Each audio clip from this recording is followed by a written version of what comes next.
Wan kore pau tuke kuma tim mar Gor Mahia kawuono noloyo Simbo mar FKF Shield tugo manogo Kasarani. Gor noyudo dhiamodhi gol achiel gi Homeboys eka ne giloye penalty gonde 4-2. Mich makamano nomi Gor gi jakom FKF Nick Mwendwa ka Gor notiyo gi jotugo mawelo machalo Lawrence Juma e kin mamoko manye gi ndiko tok kanyo migi thuolo gi FIFA.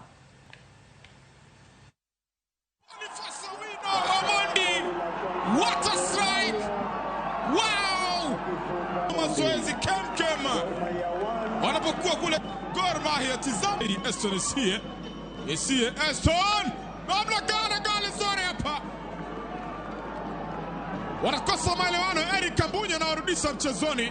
Eston Lloyd havuchi Muyonga!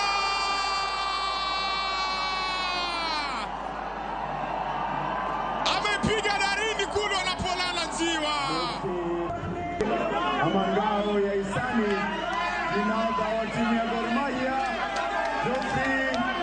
Shirikisho la soka nchini Gor Mahia rasmi championi mabingwa wa ngao ya Isani. Ya pili nadhani mchezo umeamuliwa na bahati.